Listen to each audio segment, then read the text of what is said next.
والصلاة والسلام على رسول الله وعلى آله وصحبه أجمعين ومن تبعهم بإحسان إلى يوم الدين.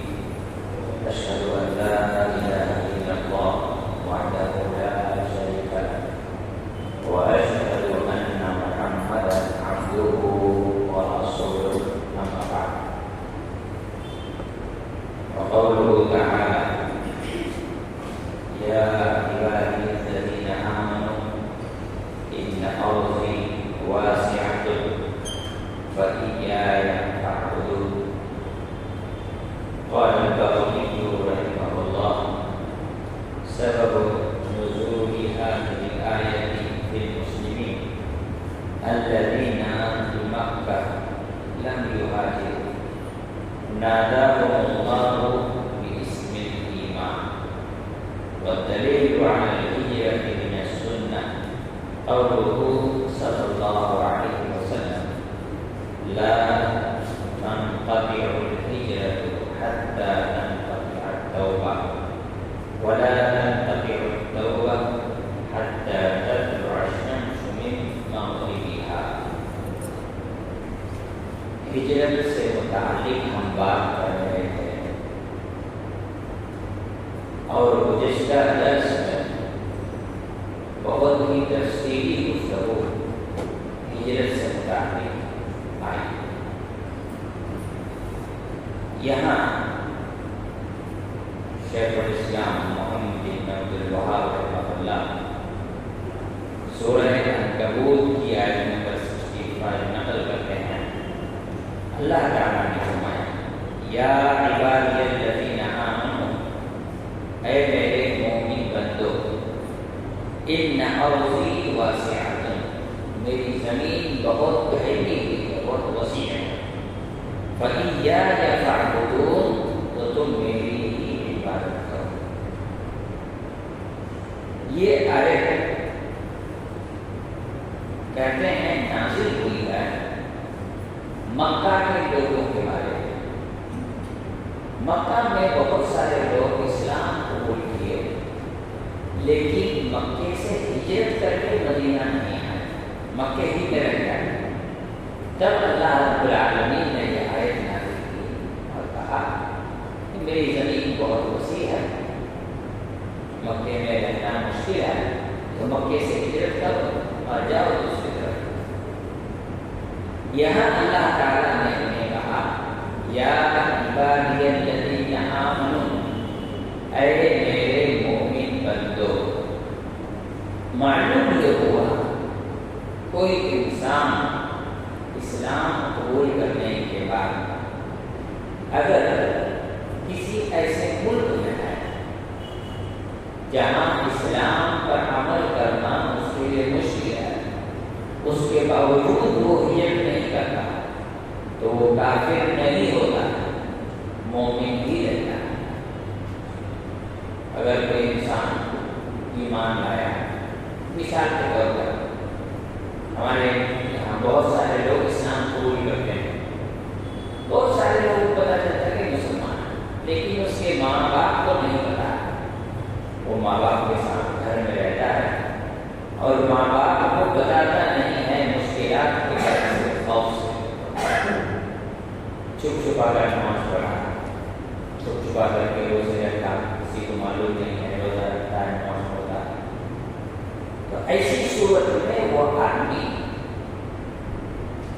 گنہگار ہوگا، لیکن کافر نہیں ہوگا، وہ مومن ہی ہے. اللہ کے رسول صلی اللہ علیہ وسلم نے اس بارے میں آیت نازل کی. رسول اللہ صلی اللہ علیہ وسلم نے فرمایا: لا تنقطع الہجرہ، ہجرت منقطع نہیں ہوگی، بند نہیں ہوگی، یہاں تک کہ حتی تنقطع التوبہ، توبہ کا راستہ بند ہو جائے. ولا تنقطع التوبہ، اور توبہ کا دروازہ بند نہیں ہوگا حتی تطلع الشمس من مغربها، یہاں تک کہ سورج مشرق سے نکلنے کے بجائے مغرب سے پشچم سے نکل جائے. اب یہاں شیخ عثیمین رحمہ اللہ لکھتے ہیں، کہتے ہیں نذکر ہونا کا حکم السفر الی بلاد الکفار، بتایا جا رہا ہے ان لوگوں کے لیے جو مسلم ملک ہیں ان کے بارے میں کچھ باتیں۔ ایک انسان جو مسلم ملک میں رہتا ہے اس انسان کے لیے کسی غیر مسلم ملک کا سفر کرنا کیسا ہے؟ یہ یوں سمجھیے، ایک انسان ایک ایسے ملک میں جانا چاہتا ہے جس ملک میں اس کے لیے اپنے ایمان کو بچانا، ایمان پر عمل کرنا مشکل ہے۔ جیسا کہ اس سے پہلے کے درس میں بیان کیا گیا، ایک ہے دارالاسلام اور ایک ہے دارالکفر۔ دارالاسلام اس کے ڈیفینیشن بتایا گیا، دارالکفر کو بتایا گیا جیسا کہ یہاں نقل کیا شیخ عثیمین رحمہ اللہ نے کہ دارالکفر وہ ملک ہے جہاں پر کسی مسلمان کے لیے اذان، جماعت سے نماز، عید کا اہتمام اور اسی طرح سے دیگر شعائر اسلام پر عمل کرنا ممکن نہ ہو تو دارالکفر ہے۔ کچھ ممالک بیچ میں ہے، وہ دارالاسلام بھی نہیں ہے اور دارالکفر بھی نہیں ہے۔ دارالکفر اس لیے نہیں ہے کیونکہ شیخ عثیمین رحمہ اللہ نے دارالکفر کا جو ڈیفینیشن بیان کیا اس میں کہا اذان نہ دے پاتا ہو، جماعت سے نماز نہ پڑھ سکتا ہو، جماعت سے عید کی نماز نہ ادا کر پاتا ہو، قربانی نہ کر سکتا ہو تو دارالکفر ہے۔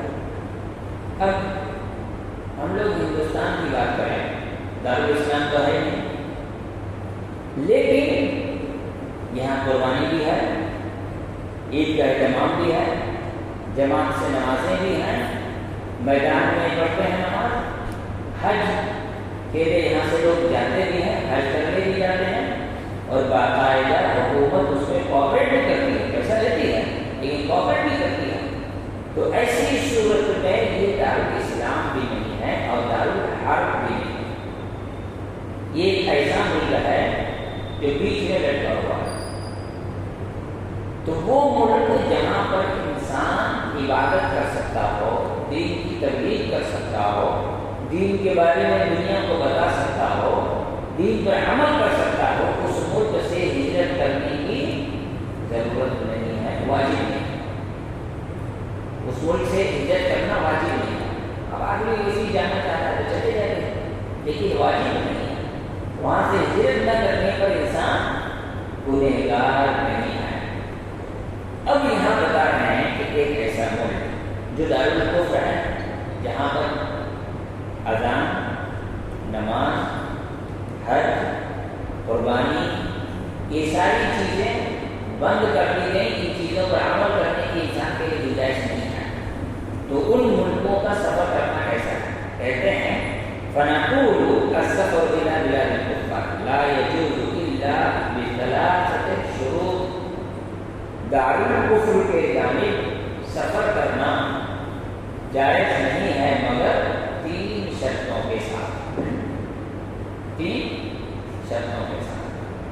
پہلی چیز ان یکون عند الاسلام علم یدفع به الشبہات۔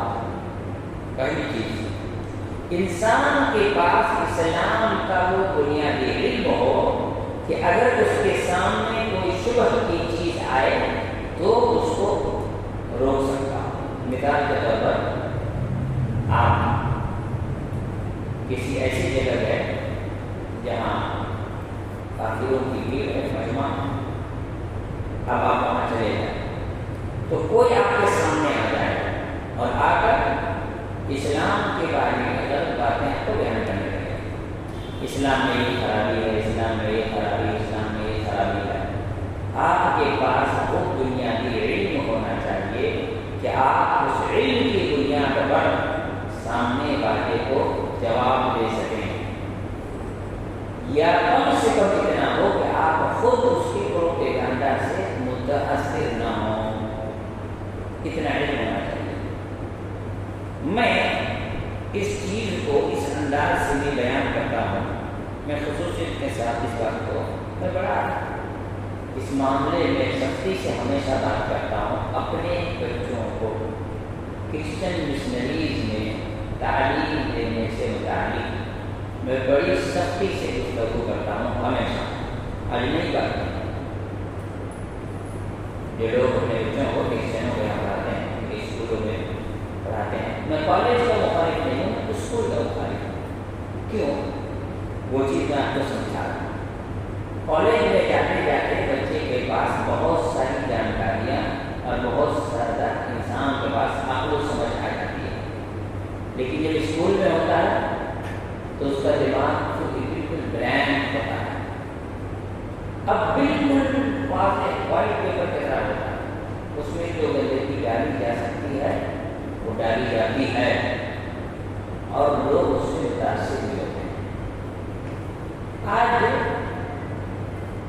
میں اس بات کو پورے یقین سے بیان کر رہا ہوں کہ جو فتنہ چلا ہے، لوگ مرتد ہو رہے ہیں، اس کے پیچھے ایک اہم وجہ مسلم اسکولوں کا نہ ہونا، کفار اور یہودیوں نصرانیوں کے ادارے میں اپنے بچوں کو تعلیم دینا۔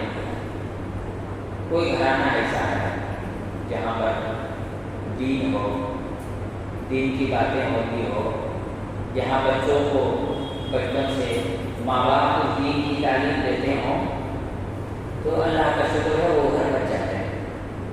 لیکن جو گھر صرف پیسہ جانتا ہو، اسٹیٹس پر جانتا ہو، جہاں دین بس کسی حد تک رہ گیا ہو، ان گھر کے بچوں کو مرتد ہونے سے کوئی نہیں روک سکتا سوائے اللہ کے۔ وہ گھر کے بچے مرتد ہو رہے ہیں۔ آپ دیکھیں گے اس میں عموماً پیسے والے گھرانے زیادہ ہیں، اس لیے جس انسان کے یہاں پیسہ زیادہ ہو جاتا ہے وہ مسجد سے دور ہو جاتا ہے نا۔ تھوڑا پیسہ آ گیا تو مسلم اللہ سے ہٹ کر کے باہر گھر لیتا ہے۔ کیوں گھر لیتا ہے؟ وہاں اس کو سکون رہتا ہے۔ یہاں دن بھر 24 گھنٹے لوگ بندروں کے لئے اچھل رہے ہیں، وہاں بہت سکون ہے، ایک دم سناٹا۔ اب دور ہو گیا تو مسجد نہیں آ پاتا ہے نا۔ جب مسجد نہیں آ پاتا ہے تو بچوں کی دینی تعلیم اس کی رک جاتی ہے۔ پھر وہی وہ جمعہ میں تشہد میں حاضر ہوگا اور تشہد میں حضور کے غائب ہوگا تو ہوگا غائب ہونا۔ تو مرتد ہونے کی وجہ وہ بھی ہے۔ تو یہ جو شرطیں یہاں شیخ شبیر رحمہ اللہ کفار کے ملکوں میں جانے کے سلسلے میں، ان ملکوں کے سفر کے سلسلے میں لکھتے ہیں، ان شرطوں کو ہم اس جگہ لگا سکتے ہیں کسی یہودی یا نصرانی کے اسکول میں تعلیم سے اس کو فٹ کیا جا سکتا ہے۔ دوسری بات یہ پہلی چیز اس کے پاس خود علم ہو۔ دوسری چیز ان یکون عنده دین یمنعه من الشہوات، اس کے یہاں خود اتنا دین پر عمل ہو کہ دنیا اگر اس کے سامنے رنگین بن کر کے کھڑی ہو جائے تو خود کو اس سے بچا سکے۔ بات نہیں سمجھ میں آئی؟ پہلی شرط دین کا اتنا علم ہو کہ پروفیسر لیکچر دیتے ہوئے اگر کچھ الٹا سلٹا بول جائے تو وہ یا تو اس کو کراس کر سکے، یا تو کم از کم اگر وہ الٹی بات کرے تو سمجھ سکے کہ یہ غلط بات نہیں کرتا۔ جیسے کہ ہمارے ٹیچر ہم لوگ کو سائنس پڑھاتے تھے، عقیل سر نام تھا ان کا، انتقال کر رہے ہیں، پونا یونیورسٹی میں پڑھ رہے تھے۔ جب سائنس پڑھانے لگے تو سائنس پڑھاتے ہوئے باتیں آئیں انسان کے سیکشول ریلیشن کے اوپر۔ اس ریلیشن پر بات کرتے ہوئے بات آئی ایڈس پر، ہے نا؟ بات کس پر آئی؟ ایڈس پر۔ اور جب ایڈس پر بات آئی تو ٹیچر نے فوراً ایک بات کہا کہ مسلمانوں کے یہاں 4 شادی الاؤڈ ہے۔ اور ایڈس کی بیماری کہاں سے آتی ہے؟ ملٹیپل سیکسول ریلیشن سے ایڈس پیدا ہوتا ہے۔ یہ نہ بتاتی سائنس۔ اب سوچیے ایک نارمل انسان جس کو اسلام کے بارے میں زیادہ نالج نہ ہو وہ کیا کرے گا؟ بیٹھے تو وہ ہمارے ٹیچر بولے معاملے کی کلاس میں ایک لڑکا تھا جس کا گھر دیندار تھا، وہ کھڑا ہوا، کھڑے ہوئے بولے سر آپ کا یہ تھیوری غلط ہے، آپ کے سائنس کا یہ تھیوری کیا ہے؟ غلط ہے۔ بولے کیوں؟ بولے پہلے زمانے میں ہر گھر میں 2-2 شادیاں ہوتی تھی، مسلمانوں کے یہاں بھی غیر مسلموں کے یہاں بھی، پہلے تو ایڈس تھا ہی نہیں، اب جب ایک ہی شادی رہ گئی ہے تو اس میں ایڈس ہو رہا ہے۔ دوسرا ہمارے نبی نے ایک ساتھ میں 9 بیوی رکھی تھی، ان کو تو ایڈس نے چھوا تک نہیں، اور ہندوستان میں ان لوگوں کو ایڈس ہو رہا ہے جو شادی نہیں کیا ہے، ایڈس ان کو ہو رہا ہے جو شادی نہیں کیا ہے۔ اور آج بھی عرب ممالک میں ایک آدمی 3-4 بیوی رکھتا ہے، وہاں کتنوں کو ایڈس ہوا؟ اور ہندوستان میں 1995 میں ہندو میرج ایکٹ لاگو کیا گیا کہ ایک ہندو ایک سے زیادہ شادی نہیں کر سکتا ہے، اور ہندوستان کے ہندوؤں کو کتنا ایڈس ہو رہا ہے چیک کر لو۔ بیچارہ کتنا وقا گئی یہ کہاں پہ میں نے پیر ڈال دیا، چھوڑو چھوڑو اس کے بعد کیا کریں، آگے بڑھو، ضرور ٹھیک ہے آگے بڑھو۔ تو اتنا علم اور اتنی جانکاری ضروری ہے کہ سامنے والا اگر غلط باتیں بیان کرے تو آپ اس کو کاؤنٹر کر سکیں، یا کم از کم اتنا ہو کہ آپ کے ذہن میں اس کی باتوں کی وجہ سے کوئی شک و شبہ پیدا نہ ہو، اتنا دین ہو اس کے پاس کہ وہ اس قسم کے بکواس باتوں سے متاثر نہ۔ یہ نہ شہوات، شہوت کا کیا مطلب ہوتا ہے؟ شہوت کا معنی بہت کچھ ہوتا ہے، یہ جو شہوت کا اصل معنی یہ سمجھے ایڈکشن کہہ لیجیے اس کو، بہت سارے لوگوں کو طرح کا ایڈکشن ہوتا ہے، انسان نشہ کرتا ہے یہ بھی شہوات میں داخل ہے، انسان ناجائز تعلقات قائم کرتا ہے یہ بھی شہوات میں داخل ہے، انسان حرام روزی کماتا ہے یہ بھی شہوات میں داخل ہے۔ تو وہ اپنے آپ کو حرام سے روک سکے اتنا اس کے اندر دینداری ہو۔ تیسری شرط لگاتے ہیں کہ ان یکون محتاجا الی ذلک، کہ وہ محتاج ہو، اس کو ضرورت ہو، اس کے بغیر کوئی راستہ نہ ہو، تبھی وہ جا سکتا ہے کسی چیز کے لیے، کسی ایسے ملک کا سفر کر سکتا ہے جہاں پر اس کے لیے نماز، روزہ، حج، کیا کہتے ہیں حج تو خیر عربی میں کہے گا، وہاں سے حج کے لیے جانا یا دیگر اسلامک ایکٹیویٹیز کا کھل کر کے عمل کرنا اس کے لیے ناممکن ہے۔ تو پھر ایسی صورت میں اس انسان کے پاس 3 شرطیں اگر پائی جاتی ہیں تو ہی وہ انسان وہاں جا سکتا ہے۔ کہتے ہیں فَإِن لَمْ تَتِمَّ هَٰذِهِ الشُّرُوطُ فَإِنَّهُ لَا يَجُوزُ السَّفَرُ إِلَىٰ بِلَادِ الْكُفَّارِ، اگر یہ شرطیں نہیں پائی جاتی ہیں تو ایسی صورت میں وہ کسی کافر ملک کی طرف سفر نہ کرے۔ سفر میں ایک چیز آتی ہے ٹوریزم، سیاحت۔ ٹوریزم انڈسٹری آج کے ڈیٹ میں بہت بڑی انڈسٹری ہے، اسی سے دنیا میں اکثر لوگ کما رہے ہیں۔ ٹوریزم کی بات جب آتی ہے تو انسان کو یہ تینوں باتیں یاد رکھنی چاہیے۔ پہلی بات، انسان ایسی جگہ گھومنے کے لیے نہ جائے جہاں کفر اور شرک پایا جاتا ہے۔ ہمارے بہت سارے لوگ گھومنے کے لیے کہاں جاتے ہیں؟ کہاں جاتے ہیں؟ ٹیمپل، بھائی گولڈن ٹیمپل دیکھنے کا کیا گولڈن سونے کا بنا ہوا ہے، اس لیے دیکھنے کا جا قبر میں سلا لیں گے اس کو کیا گولڈن ٹیمپل دیکھتے ہیں۔ کہاں گھومنے گئے؟ اجمیر۔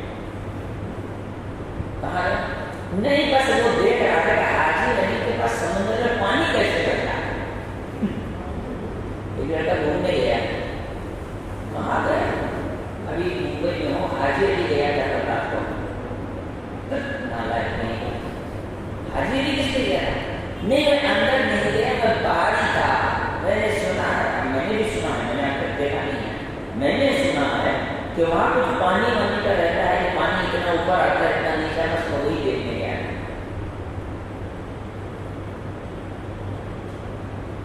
میں نے آج تک قریب جانے کے باوجود تاج محل نہیں دیکھا، کیونکہ وہ بھی ایک قبر ہی ہے۔ وہ کیا ہے؟ قبر ہے، اس کے علاوہ کچھ نہیں ہے۔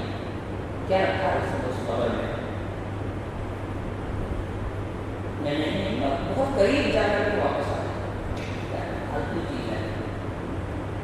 فری میں بھی کوئی لے کے اپنے خرچے سے کب بھی نہیں آنا، وہ بھی قدر اس کے بعد کیا ہے اس کو، اب کیا دیکھنا چاہتے ہیں اس کو، کیا فائدہ ہے دیکھنے کا آپ کے پاس، کچھ نہیں۔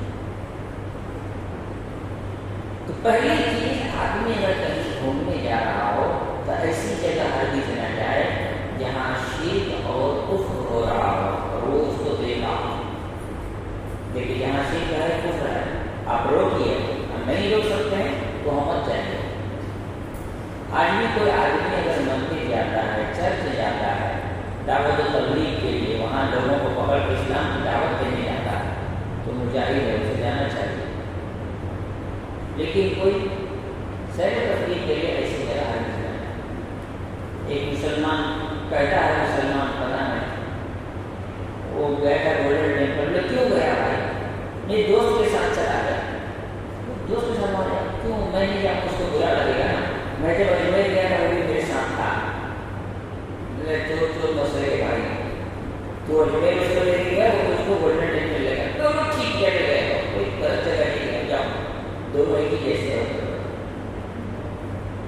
تو سیاحت کی بات ہے، ٹھیک ہے، آپ بھی سیاحت کے لیے جائیں، گھومنے پھرنے کے لیے ایسی جگہ جائیں جہاں شرک کفر نہ ہو، قدرتی مناظر کو دیکھو۔ کوئی انسان کے بنائے ہوئے اس سونے کے چادر سے گیٹ لگا کر کے اس کو دیکھ کیا ملے گا؟ آپ جائیے نا، چاند گھوم کر کے آئیے، چاند دیکھ کر کے اللہ کی مخلوق ہے اس کو دیکھیے۔ آپ کو ایسی جگہ جائیے جہاں کوئی سائنٹیفک ایگزیبیشن ہو، وہاں جا کر کے آپ دیکھیں۔ یہاں تو سب لگتا نہیں ہے، بہت ساری جگہوں پر ہوتا ہے، بڑے بڑے اسکرین میں پورے آسمان کا نقشہ دکھایا جاتا ہے، آپ اس کو دیکھیں، انترکش کو، خلا کو، سمجھ میں آئے اللہ تعالیٰ کی قدرت کیا چیز ہے، اللہ نے کیسے ان چیزوں کو بنایا ہے۔ آپ بھی جائے، سو جائے، اللہ نے کتنے قسم کی مخلوقات بنا کر رکھا ہے۔ آدمی ایسی جگہ جائے جہاں اللہ کی قدرت کی نشانیاں اسے نظر آئے، اسے اللہ تعالیٰ سے جڑے۔ ایسی جگہ ہرگز نہ جائے جہاں وہ شرک دیکھ رہا ہو، کفر دیکھ رہا ہو۔ ہمارے یہاں میں پوجا منڈپ گھومنے جاتے ہیں، نہیں جاتے ہیں؟ پوجا منڈپ گھومنے جاتے ہیں، نہیں جاتے ہیں؟ پوجا منڈپ گھومنے جاتے ہیں، مت مانی کی ایسے لوگوں کے لیے پوجا منڈپ گھومنے جاتے ہیں، اسے زندگی میں کچھ نہیں ملا۔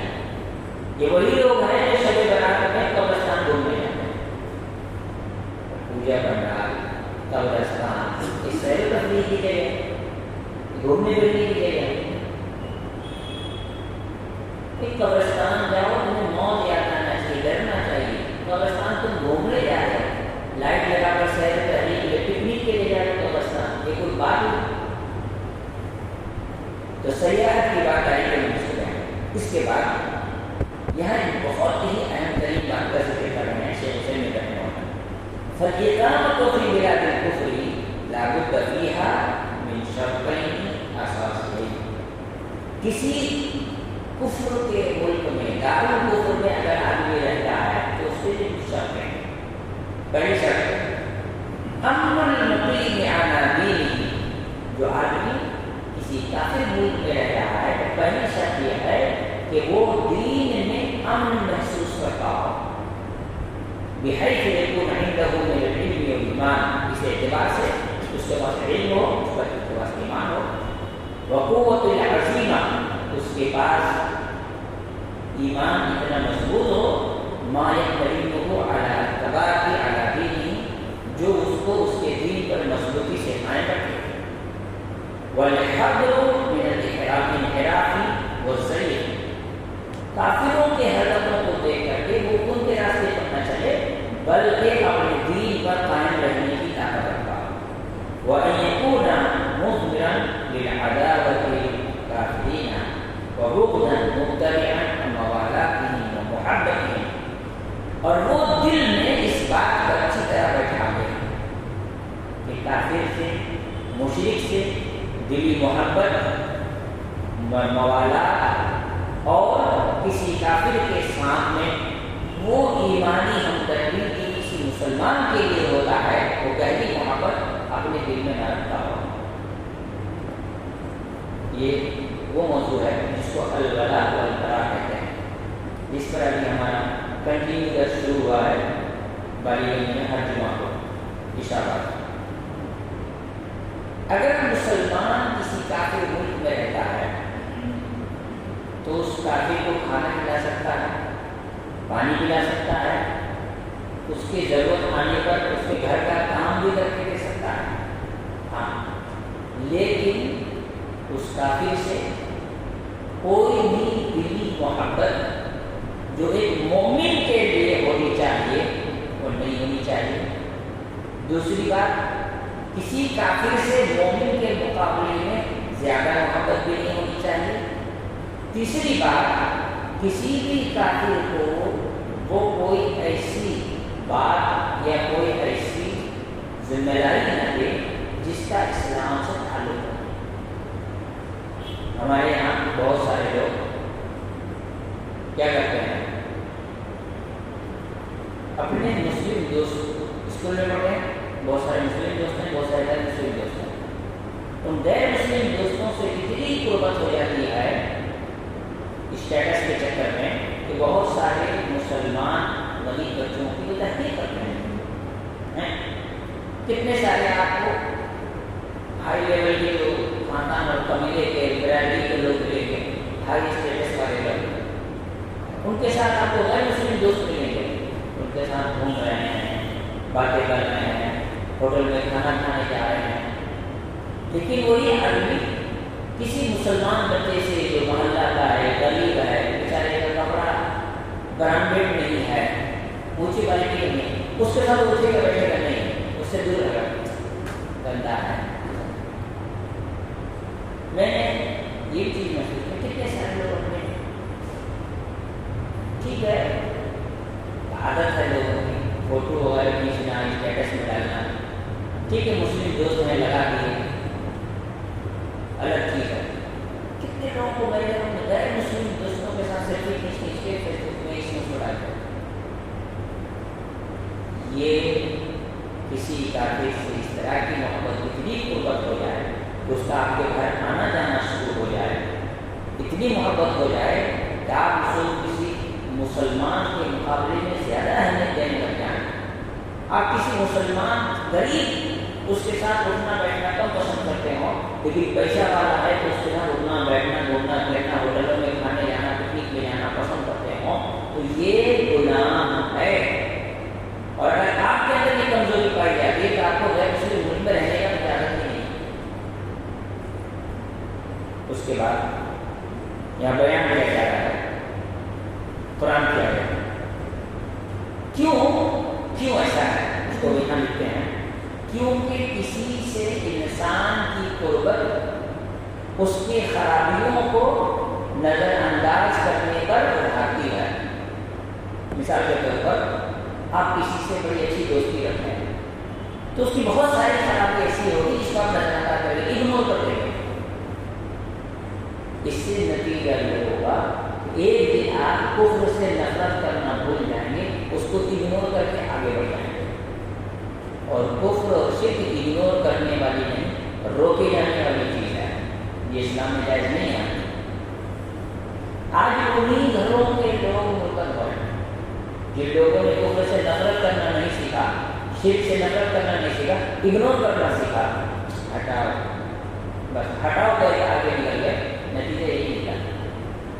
میں کتنے لوگوں کو اس طرح کا جانتا ہوں جو لوگ ہیں اچھا اسٹیٹس ہے، اس اسٹیٹس کے چکر میں غیر مسلموں کو اپنے یہاں زیادہ ترجیح دیتے ہیں۔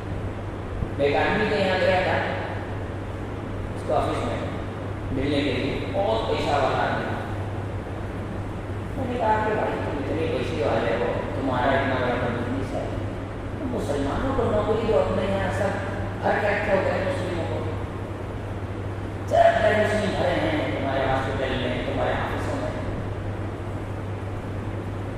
جواب کیا ہے؟ مجھے غیر بنگالیوں پر بھروسہ نہیں ہوتا ہے۔ کس پہ بھروسہ ہے؟ وہ کافر پہ، وہ مشرک پہ، اس کا آفس میں بیٹھ کے اکاؤنٹ کام دیکھ رہا ہے، اس سے بھروسہ ہے۔ غیر بنگالی اس پہ بھروسہ نہیں ہے۔ یہ کس چیز کا نتیجہ ہے؟ کفر سے نفرت نہ ہونے کا نتیجہ۔ بہت سارے لوگ ہیں اس طرح گنائیں کے بہت ہیں. تو اللہ تعالیٰ نے فرمایا لا تجد قوما یؤمنون باللہ والیوم الآخر، جو انسان اللہ اور آخرت پر ایمان رکھتا ہو وہ دل سے محبت نہیں کر سکتا اس انسان سے جو اللہ اور اس کے رسول کے راستے پر نہ چلتا ہو، اگرچہ کہ اس کے باپ ہوں، اس کے بیٹے ہوں، اس کے بھائی ہوں، اس کے رشتے دار ہوں.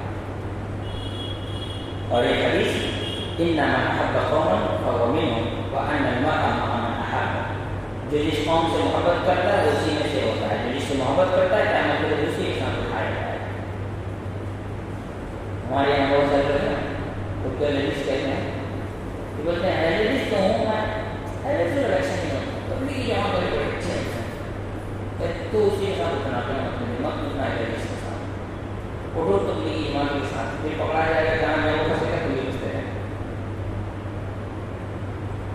دوسری بات یہاں پر یہ بیان کر رہے ہیں اشرف الثانی، دوسری چیز یہ بنیادی شرط ہے، یہ تکفیری لوگ کو سمجھنے کی ضرورت ہے، یہ شرط سمجھتے نہیں تکفیری لوگ، اس لیے دو شرط بتائی گئی اور دو چیزیں، ایک لبرل جس کو کفر بھی بتاتا ہے، ایک تکفیری جو ہر بات میں کافر کا فتویٰ لگا سکتا ہے. دوسری شرط ان یتمکن باظہار دینہ، اس بات پر قادر ہو کہ اپنے دین کو ظاہر کر سکے، بحیث یقوم بشعائر الاسلام، اس اعتبار سے کہ وہ اسلام کے شعائر پر عمل کر سکے، بدون ممانع بلا کسی ممانع، فلا یمنع من اقامت الصلاۃ، وہ نماز قائم کرے بنا کسی روک ٹوک کے، والجمعہ جمعہ ادا کرے، والجماعہ اور جماعت کے ساتھ رہے، ان کان معه من یصلی جماعۃ ومن یقیم فی الجمعہ، اگر اس کے ساتھ کوئی ہے تو وہ اس کے ساتھ مل کر کے جمعہ ادا کرے، جماعت کے ساتھ جمعہ ادا کرے. ولا یمنع من الزکاۃ، زکات سے کوئی روک ٹوک نہ ہو، اور صیام روک ٹوک نہ ہو روزے سے، والحج اور حج ادا کرنے سے کوئی روک ٹوک نہ ہو، وغیرہ من شعائر الدین، اسی طرح دین کے دیگر شعائر پر عمل کرنے سے کوئی روکنے والا نہ ہو. فإن كان لا يتمكن من ذلك لم تجوز الإقامة بوجوب الهجرة إليه. کہتے ہیں کہ اگر آدمی دین پر اس طرح عمل نہیں کر سکتا ہے تو ایسی صورت میں اس کے لیے ہجرت واجب ہو جائے گی، وہ کافروں کے دیش میں نہیں رہ سکتا. دیکھیے دنیا میں سب سے خطرناک ملک اگر کوئی ہے تو کیا ہے؟ اسرائیل ہے نا، جہاں پر نماز تک پر پابندی لگائی جاتی ہے، نماز تک پر پابندی لگائی جاتی ہے، جہاں لوگوں کو نماز پڑھنے نہیں دیا جاتا سیدھا، جہاں لوگوں کو حج کرنے کے لیے جانے کی پرمیشن نہیں ہے، لوگ حج کرنے نہیں جا سکتے وہاں سے، جہاں لوگوں کو اجتماعی شکل میں عید کی نماز ادا کرنے نہیں دی جاتی ہے سوائے بیت المقدس کے، تو اس ملک سے لوگوں کے لیے ہجرت واجب ہے. ہجرت کیا ہے؟ واجب. کیوں ہجرت واجب ہے؟ اس لیے ہجرت واجب ہے کیونکہ وہ اپنے دین کو ظاہر نہیں کر سکتا اور دین پر عمل نہیں کر سکتا، شاعر اسلام پر عمل نہیں کر سکتا. کتنا عجیب مسئلہ ہے. ہمارے یہاں جماعت اسلامی ٹائپ کے جو لوگ ہیں، خارجی مزاج کے، تکفیری مزاج کے، وہ کبھی نہیں کہتے ہیں کہ فلسطینیوں کو ہجرت کرنا چاہیے، بلکہ کہتے ہیں پوری دنیا کے مسلمانوں کو فلسطینیوں کی مدد کرنی چاہیے. ہجرت کرنے کا نہیں کرتے ہیں، اور کہتے ہیں کہ ہندوستان سے مسلمانوں کو ہجرت کرنا چاہیے. کتنی ہندی بات ہے نا، جہاں ہجرت واجب ہے وہ ہجرت کرنے کی بات نہیں کر رہے ہیں، اور جہاں ہجرت کرنے کی بات نہیں ہے وہاں لوگوں کو ہجرت کرنے کا ہے. پاکستان کے 80% مولویوں کو یہ دماغ ہے، یہ کھوپڑی ہے. ہندوستان کے مسلمانوں کو ہجرت کرنا چاہیے اور پورے دنیا کے مسلمانوں کو فلسطین کی مدد کرنی چاہیے. پھر فلسطینیوں کو ہجرت کرنا چاہیے. بیت المقدس اللہ کا گھر، اللہ ان کی حفاظت کر لے گا، اتنا دقت کی بات نہیں ہے. خانہ کعبہ کی اللہ نے اس وقت حفاظت کی جب مکہ میں ایک بھی مسلمان نہیں تھا. فلسطینیوں کو ہجرت کرنا چاہیے نہیں، پوری دنیا کو فلسطین کی مدد کرنی چاہیے. اور ہندوستان میں مسلمان کو کیا کرنا چاہیے؟ ہجرت کرنا چاہیے. کہاں جائیں گے ہجرت کر کے؟ پاکستان اور بنگلہ دیش. 80% مولویوں کا یہی کھوپڑی ہے. ابھی تو بہت حد تک سدھرے ہیں، پہلے اور زیادہ کھوپڑی خراب تھی لوگوں کی. آزادی کے 1947 سے لے کے بیچ میں اور بگڑ گئے تھے، پھر ابھی سدھرے ہیں بہت سارے. تو دوسری شرط یہ بتائی گئی کہ جہاں پر لوگوں کے لیے دین پر عمل کرنا ممکن نہیں ہے، وہاں سے ہجرت کرنا پڑے گا۔ تو اس اعتبار سے ہمارے ہندوستان میں تو بہت آزادی ہے۔ ہم لوگ روڈ جام کر کے جمعہ پڑھتے ہیں، روڈ جام کر کے جنازہ پڑھتے ہیں، جامع اللہ علیہ تھانے والی مسجد، یہاں بھی مسجد، لوگ پتہ نہیں روڈ جام کر کے جمعہ پڑھتے ہیں، کیا کرتے ہیں، جنازہ پڑھتے ہیں، گنہگار ہیں سب کے سب، روڈ نہیں جام کرنا چاہیے، لیکن اتنی تو چھوٹ ہے۔ اب عید کی نماز پڑھ رہے ہیں، آپ کو چھوٹ ہے، بہت ساری چھوٹ ہے، آپ یہاں پہ اسلام پر آسانی سے عمل کرتے ہیں۔ اس کے بعد یہاں پر ایک بات اور بیان کیا گیا ہے جس پر بھی بات کرنے کا وقت نہیں ہے، وقت نکل گیا، کہ ایک غیر مسلم ملک میں رہنے والے کی نیت کیا کیا ہو سکتی ہے، نیت کیا کیا ہو سکتی ہے۔ اس میں سے دو بات تو بہت زبردست ہے۔ پہلی بات کیا ہے، اسلام کی تبلیغ کی نیت سے کوئی اگر کسی غیر مسلم ملک میں رہتا ہے تو کیا کہا گیا، هذا نوع من الجہاد، اٹس اے کائنڈ آف جہاد۔ تبلیغ جہاد ہے، اصل ابتدائی جہاد کی ابتدا کا تبلیغ کرنا، لوگوں کو اسلام کی دعوت دو، مارکیٹ مت کرو۔ دوسری چیز کیا گیا ہے کہ ان یقیم لدراست احوال الکافرین والتعرف معهم علیہ من فساد العقیدۃ وبطلان التعبد وإذلال الأخلاق وفوضوية السلوك لتحذر الناس من الاغترار۔ دوسری بات یہ بتائی گئی کہ وہ وہاں رہ کر ان کے کلچر، ان کے ریلیجیس فیکٹس، مذہبی نشانیوں کو سمجھ سکے، غیر مسلموں کے عقیدوں کو سمجھ سکے، تاکہ مسلمانوں کو ان کے عقیدے سے بچا سکے۔ یہ بھی کیا کہا گیا، یہ بھی کیا ہے، اتحاد ہی اقامت و نوع من الجہاد ایضا، یہ بھی ایک طرح کا جہاد ہے۔ کیا غیر مسلموں کے بیچ میں رہ کر کے ان کے کلچر کو، ان کی سازشوں کو، ان کے کام کرنے کے طور طریقوں کو سیکھے، تاکہ مسلمانوں کو ان کے مکاریوں سے، ان کی سازشوں سے بچا سکے۔ یہ بھی ایک ریزن ہے۔ اس کے علاوہ اور بھی بہت سارے ریزن بتائے گئے ہیں، جیسے کوئی ٹیکنالوجی کا علم حاصل کرنا چاہتا ہے، مسلم ملک میں نہیں ہے تو وہاں جا کر کے علم حاصل کر سکتا ہے۔ اسی طرح تجارت کے لیے اور بھی بہت ساری چیزوں کا یہاں پر ذکر کیا گیا ہے۔ لیکن اس میں سب سے پہلی چیز کیا ہے، وہ ہے اسلام کی تبلیغ کی نیت سے غیر مسلم ملک میں رہنا۔